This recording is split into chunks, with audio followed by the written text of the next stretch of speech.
Working for a corporate, there is stability when it comes to income, when it comes to decisions. As an employee, you don't have to think about more of the business side, you don't think about more of the sa clients. Pero here, you have to decide on your own, di ba? Kailangan andun yung passion, yung energy. Hindi uubra yung wala kang energy or you just do your job lang ng as is. No, you have to give everything. Sa last time, solo lang tayo. And sobrang mahirap kasi di mo masyadong nababalidate. Walang nagko-consult sa'yo, Yeah. like, bakit ganyan, ganito. Go with the flow ka lang na, ay, sige, oo, ganito to. Tinitink mo na lang yung brighter side instead of yung worst case scenario kasi you don't have someone to consult. Yeah.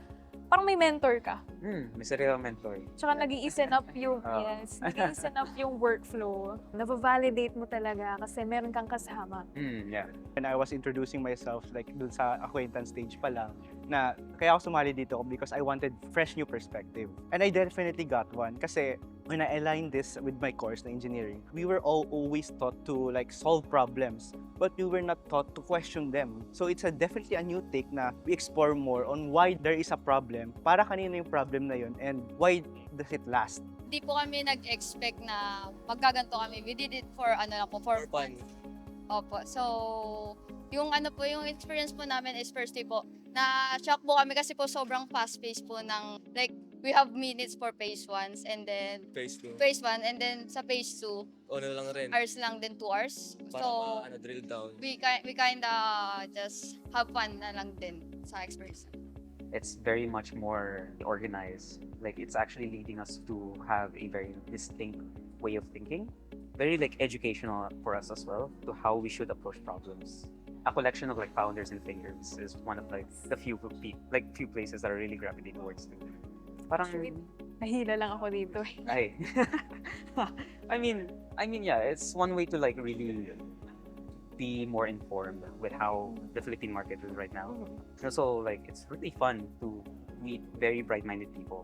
By attending these events like the hackathons, mas nagiging polished yung aking character as a founder and hindi siya makukuha with other kinds of events. Iba kasi yung thinking, iba rin yung way, yung grit ng isang founder. And whenever I talk to people dito sa mga startup events, malaking factor siya to inspire me para to pursue din this kind of endeavor.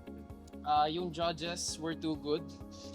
Akala po talaga namin Nag-drill down po kami. Nawala yung moral namin, Oh. everything. This one po parang may hindi na po kailangan implementation. Then yung iba po mabilisan po implement po agad. And this one po parang ideas lang po talaga siya and purely kung i-verify mo lang kung tama ba yung idea mo, kung may proof ba to, and if this exists and if this is real. Mostly kasi gumagawa tayo ng solutions na parang improvement lang. We don't really think, ano yung naging Yeah. cause? Bakit? Bakit tayo gumagawa ng solutions na to? Gusto ko nga yung problem talaga kasi, okay, pwede kang makathink ng maraming solution with that one big problem. This one is brand new to say, since katulad nga nasabi ng kasama ko din sa email, na majority of what we've gone through we're building. So now taking a step back, just thinking, yung problem ba to will actually make me money or will it actually solve problems? So yung parang yung take back lang na yun na naging accounting and marketing kami instead of the usual developers. I think it's really good challenge to think.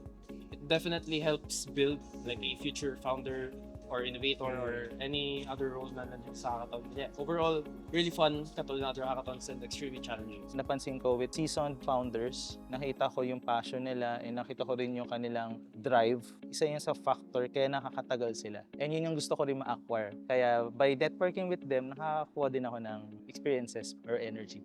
Do not be afraid to try new things. Parang mas magsisisi ka pa dun sa mga bagay na hindi mo ginawa kaysa fears mo, ganon. You are always stronger than your own doubt. Rather than just a community of builders, it's actually now providing you a leeway or a pathway to actually provide more sense of agency na din para sa sarili. Sounds good.